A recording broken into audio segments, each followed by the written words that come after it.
오늘 우리에게 주신 하나님의 말씀은 잠언 6장 6절에서 8절의 말씀입니다. 유튜브에 신하민 어린이가 나와서 하나님의 말씀을 봉독하겠습니다. 하민 여기 앞에 오세요.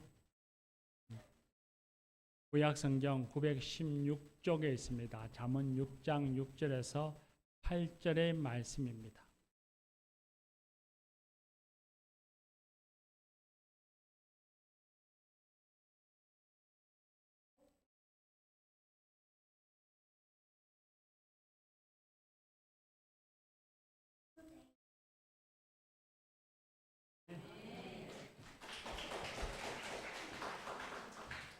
예, 하민 어린이 말씀 잘 읽죠?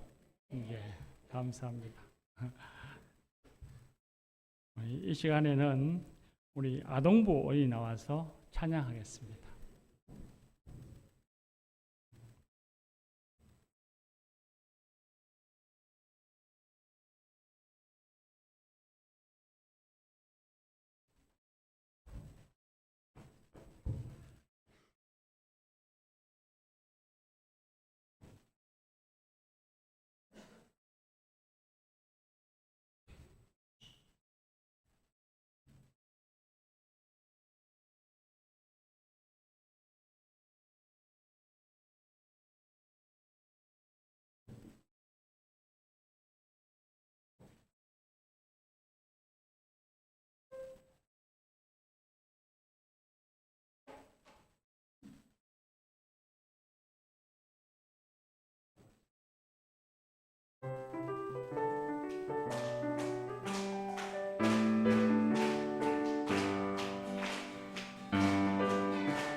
예, 최영원 집사님 외에 아동부 어린이였습니다. 예. 저는 우리 세움교회에 온 지가 15년이 되었는데 최영원 집사님이 저렇게 기타를 잘 치신 줄 오늘 처음 알았습니다. 예. 아동부에 피아노 친 우리 규리 맞지? 규리가 피아노 쳤고 너무 잘했습니다. 또 우리 청년부, 청소년부도 찬양 인도를 은혜롭게 잘했는데 우리 다 함께 교회 학교에서 박수 한번 합시다. 감사합니다. 네, 함께 예배드리는 어른된 우리가 감동이 많고 기쁨이 큰 것 같습니다. 오늘 말씀을 전하고자 합니다. 말씀을 전할 때에 먼저 영상을 하나 준비해 왔는데 함께 보시죠.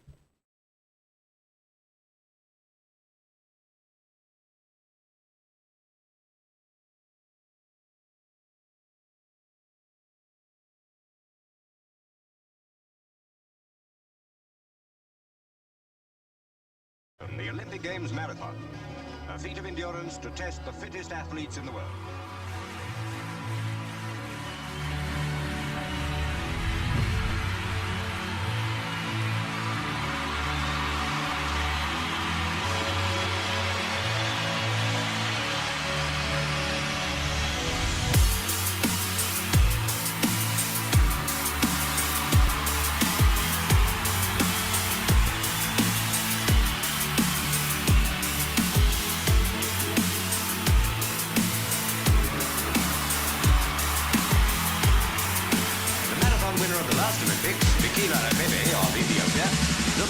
to repeat that trial, but it's too early to make any prediction.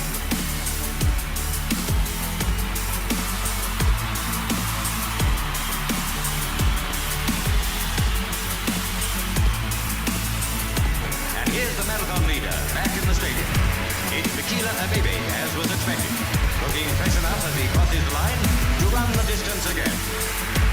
The great Ethiopian is the first man ever to win the marathon. 예, 여기까지입니다. 이 영상에 나오는 이 인물의 이름은 아베베 비킬라입니다. 아프리카의 에티오피아 마라톤 국가대표 선수입니다. 원래는 마라톤 선수가 아니었고 군인으로서 황제의 건의대로 한국전쟁에도 1년 동안 참전한 경험이 있는 사람입니다. 군인 마라톤 대회에 나갔다가 두각을 나타내어서 에티오피아 마라톤 국가대표 선수가 되었습니다. 그리고 처음 참가한 1960년 로마 올림픽 마라톤에서 앞서 영상에서 본 것처럼 세계 기록을 10분이나 앞당기면서 금메달을 땄습니다. 그는 이 대회에 나가기 전에 한 번도 42.19km 풀코스를 완주해 본 적이 없습니다. 뛰어본 적이 없는 사람인데 올림픽에서 금메달을 땄죠. 그보다 더 놀라운 것이 있는데 뜨겁게 달구어진 아스팔트 위를 맨발로 달렸다는 겁니다. 아까 영상에서 유심히 보신 분은 보셨을 거예요. 그래서 이 일을 계기로 해서 그에게 맨발의 마라토너라는 애칭이 붙었습니다. 그리고 4년 후에 1964년도 도쿄올림픽에도 참가했습니다. 맹장수술 받은 지 6주밖에 지나지 않았는데 올림픽에 나가서 지난 올림픽보다 3분이나 앞당기면서 올림픽 우승해서 2연패했습니다. 우승 인터뷰에서 그는 이렇게 말합니다. 나의 적은 67명의 선수가 아니라 나 자신이었습니다. 나는 그 싸움에서 이겼습니다. 그렇게 말합니다. 그리고 그는 그 다음 4년 후에 1968년 멕시코 올림픽에 참가했다가 달리다가 다리 골절로 중간에 기권했습니다. 1969년에는 훈련을 마친 후에 승용차를 타고 귀가하다가 빗길에 미끄러지면서 사고를 당했습니다. 척추 손상으로 하반신이 마비되어서 평생 휠체어를 의존해야만 했습니다. 사람들이 그런 그를 위로하기 위해서 방문했을 때에 이 아베베는 그렇게 말합니다. 내 다리는 달릴 수 없지만 내게는 아직 건강한 두 팔이 있습니다. 그리고 그 후 아베베는 두 팔로 양궁의 시위를 남겼고 1970년 장애인 올림픽 양궁에서 우승해서 금메달을 땄습니다. 그는 자주 자기의 인생을 향해서 또 사람들에게 고백하기를 나는 남과 경쟁하여서 이기려고 한 적이 없습니다. 나는 누구와 비교해 본 적이 없습니다. 나는 나 자신의 고통을 이겨내는 것을 우선으로 생각하며 살아왔습니다. 그렇게 고백하고 인터뷰했습니다. 그러다가 41살의 짧은 생에 뇌출혈로 세상을 떠났습니다. 짧은 삶의 이야기는 다른 사람과 경쟁하지 않고 자기만의 세계를 만들어 살아가는 그런 감동적인 삶의 이야기라고 생각합니다. 우리 사회는 다른 사람과 비교해서 이기는 것을 성공한 인생이라고 여깁니다. 그런 삶을 살아가고 그런 생각 속에 매여 살아가는 우리에게는 큰 도전을 주는 삶이라 그렇게 여겨집니다. 오늘 우린 잠언의 말씀을 읽었습니다. 잠언의 말씀은 하나님 신앙을 바탕에 두고 하나님의 사람들이 세상살이를 지혜롭게, 바르게, 옳게, 정직하게, 행복하게 살아가는 길이 무엇인지를 우리에게 가르쳐 주시는 말씀입니다. 그런 삶을 살아가기 위해서 세상을 살아가는 사람들을 바라보게 하시고 그리고 온갖 생명체를 관찰하게 하십니다. 오늘 우리가 읽은 말씀의 주인공은 뱀입니다.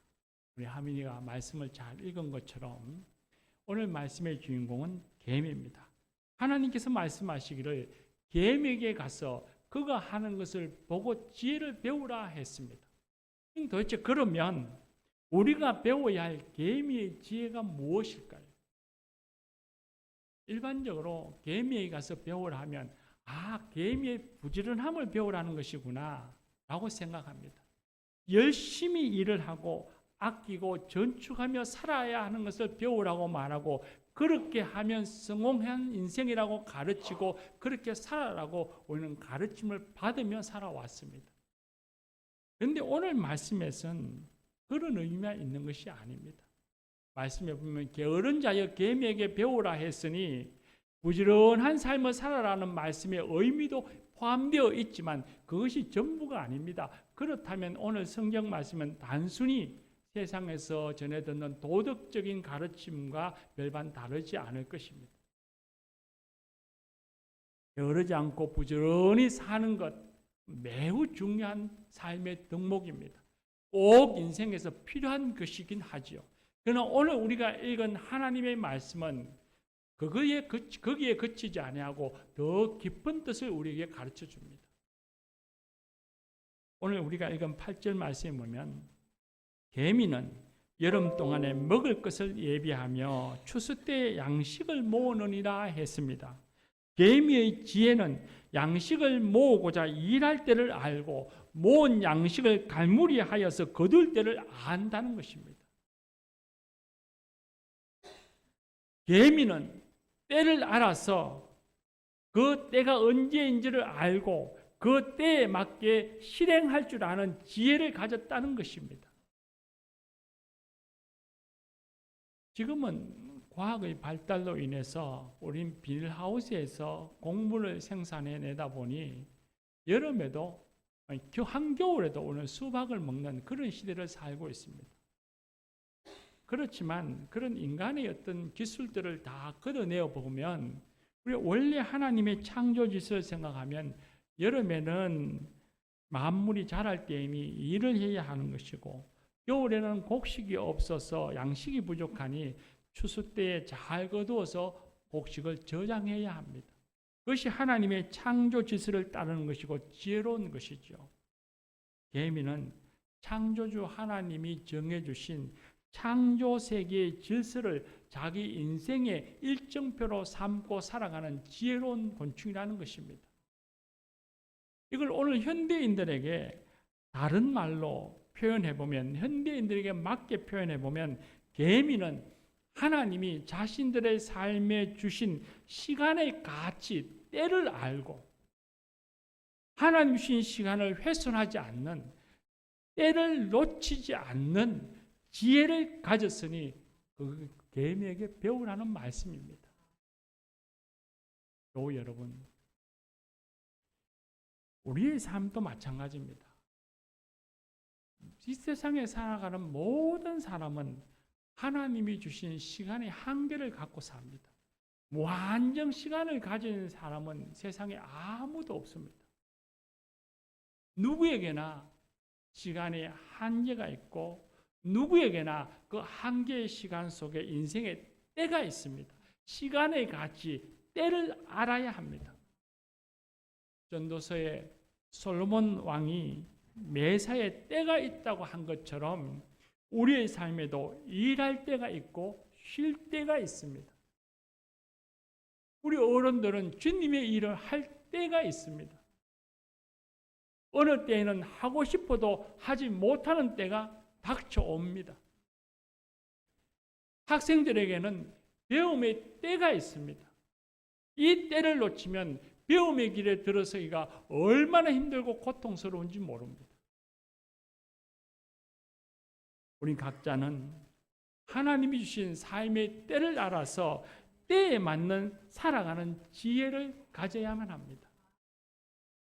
그런데 문제는 하나님의 이런 이치에 따라서 하나님 주신 때를 살아가기가 쉽지 않다는 것입니다.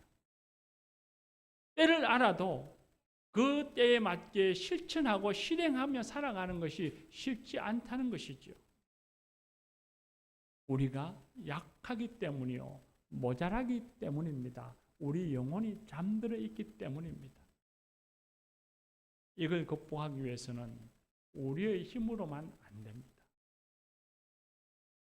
하나님의 도우심이 있어야만 합니다. 하나님이 우리를 도와주셔야 합니다. 우리 속에 주님이 계실 때에 그때 비로소 창조주 하나님의 뜻에 맞추어서 우리가 살아갈 수 있습니다. 그러니 우리는 하나님의 도우심을 바라고 기도해야 합니다. 주님의 일을 하다가 힘이 들고 지칠 때에 신앙에 그리고 살아가는 인생에 회의가 찾아올 때에 몸과 마음이 지칠 때에 그때에 하나님께 기도하십시오. 먼저 기도해 보십시오. 한숨을 쉬고 좌절하고 절망하기 전에 먼저 내 그런 마음을 가지고 내 지친 몸과 마음을 주님 앞에 토로하며 기도해 보십시오. 공부하는 학생들이 있습니다. 학생들이요. 공부할 때에 힘들고 어렵고 피곤하고 지치고 포기하고 싶을 때에 기도해 보십시오. 배움의 길에서 기도해 보십시오. 기도할 때에 주의 성령이 우리에게 임하시고 우리에게 임하신 그 성령이 하나님의 능력이 되어서 우리를 바른 길로 옳은 길로 정직한 길로 행복한 길로 우리를 인도해 주십니다.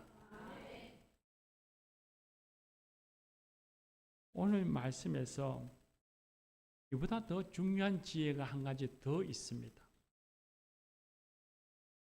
개미는 생김새나 크기에서 눈에 띄는 생명체가 아닙니다. 그렇죠? 우리는 산을 가다 보면 개미를 발로 밟는 경우도 많습니다. 눈에 보이지 않기 때문입니다. 개미는 창조 세계에서 두루져진 존재가 아닙니다. 개미가 사는 환경도 척박할 뿐 아니라 우리가 개미를 보기를 하찮게 여깁니다. 그럼에도 불구하고 잠언의 말씀 하나님께서는 우리들어 눈을 들어 주변의 개미를 보고 그 개미에게서 배우라고 말씀하십니다. 왜 아무런 영향력도 없는 것 같은 하찮아서 발로 밟기도 하고 손으로 장난치며 죽이기도 하는 그 개미를 하나님께서 귀히 여기시고 개미에게 배우라고 하실까요? 개미가 곤충 세계에서 최고는 아니지만 그들만의 세계를 만들어 살아가고 있기 때문입니다. 개미는 결코 곤충들의 넘버원 최고가 아닙니다. 그러나 그들은 곤충들 가운데서 자신들만의 삶을 일구어가는 하나님이 주신 때를 알고 하나님이 주신 삶을 자기들만의 삶의 모습으로 일구어가는 유일한 존재고 귀중한 존재이기 때문입니다. 하나님은 개미라고 하는 하찮아 보이는 아무 영향력도 없어 보이는 그 곤충을 하나님이 귀히 여기시면서 우리에게 배우라고 그 지혜를 배우라고 말씀하십니다. 오래전에 어느 개그맨이 텔레비전 개그 프로그램에 나와서 1등만을 기억하는 더러운 세상 그러고 고함치고 사람들이 막 웃고 했던 그 프로그램이 생각이 납니다. 그렇습니다. 웃으라고 하는 소리이긴 하지만 우리가 사는 세상은 넘버원에게 관심이 많습니다. 누가 1등 했는지, 누가 최고인지, 그리고 관심을 갖고 그 1등만 따지고 1등만 기억하려고 합니다. 누가 금메달을 땄는가에 관심이 더 많죠. 그리고 우리 모두를 향해서 다 넘버원이더라고 1등이 되어야 한다고 최고가 되어야 한다고 덤덤입니다. 자녀들을 키울 때를 한번 생각해 보십시오. 아니 어른된 우리 스스로를 한번 생각해 보십시오. 우리는 우리 생명 그 자체 하나님의 사람이라고 하는 존재 그 자체를 귀하고 사랑하는 것이 아니라 우리는 아이들에게도 잘했을 때 칭찬합니다. 공부 잘한다고 칭찬하고 운동 잘한다고 칭찬하고 착한 일 했다고 칭찬하고 신부는 잘했다고 칭찬하고 힘든 일을 잘 이겨냈다고 칭찬합니다. 그렇게 잘할 때만 칭찬하다 보니 잘하기 위해서 몸부림칩니다. 칭찬받고 인정받기 위해서 무엇인가를 하려고 노력합니다. 그러다 잘못하면 스트레스를 받고 낙심하고 좌절합니다. 잘해서 칭찬받고 인정받아도 기뻐하지 못합니다. 왜냐하면 혹 내일 잘못해서 버림받으면 어떡하나, 책망받으면 어떡하나, 내일 내가 잘할 수 있을까 불안하기 때문입니다. 지금 우리 아이들이 살아가는 세상입니다. 그리고 저와 여러분이 어쩌면 이렇게 살아가는지도 모르지요. 그러나 하나님은 우리에게 그렇게 살아라고 말씀하시지 않았습니다. 하나님은 세상을 그렇게 다스리시지 않습니다. 하나님은 우리를 대하실 때에 그렇게 하라고 말씀하시지 않고 그래야만 된다고 말씀하시지 않습니다. 너는 넘버원이 되어야 해. 너는 최고가 되어야만 내가 인정해 줄 거야 라고 말씀하시지 않습니다. 하나님은 우리가 보기엔 아주 하찮은, 보잘것없는, 아무 영향력이 없을 것 같은 개미를 사랑하셨고 개미조차 존중히 여겼습니다. 에베소서 2장 10절 말씀을 보면 주님께서 우리를 향해서 말씀하시기를 너희는 하나님의 작품이라 했습니다. 너희를 선한 일을 하게 하시려고 하나님께서 그리스도 예수 안에서 너희를 지으셨느니라, 준비하여 지어 만들어 보내셨노라, 그렇게 말씀하십니다. 우리는 하나님의 작품입니다. 뜻없이 이 세상에 온 것이 아니라 하나님의 뜻이 있어서 지원받아 이곳에 보내진 하나님의 작품입니다. 나 아닌 다른 누군가를 생각하기 전에, 다른 사람을 보기 전에, 다른 사람을 비교하기 전에, 다른 사람과 비교해서 견주기 전에 먼저 세상을 창조하신 하나님, 이 세상을 다스리시는 하나님, 나를 지으신 하나님과의 관계를 먼저 생각해 보십시오. 저와 여러분은 하나님이 창조하신 존재입니다. 다른 무엇을 보기 전에 하나님과 나와의 관계만을 바라보면 하나님, 나를 창조하신 분이요, 나는 하나님이 지으신 존재입니다. 하나님이 사랑하셔서 예수 그리스도를 십자가에 내어주시기까지 하시면서 구원한 존재입니다. 사랑하셔서 내 사랑하는 자녀야 내가 너를 기뻐하노라 부르신 사람입니다. 나를 내 있는 모습 그대로를 사랑하는 온리 원의 존재로서 나를 귀하게 여겨주십니다. 살다 보면 실수할 때도 있죠. 잘못할 때도 있고, 실패할 때도 있고, 넘어질 때도 있고, 부족할 때도 있습니다. 그러나 하나님께서는 그런 일로 나를 향한 얼굴을 절대로 돌리지 않습니다.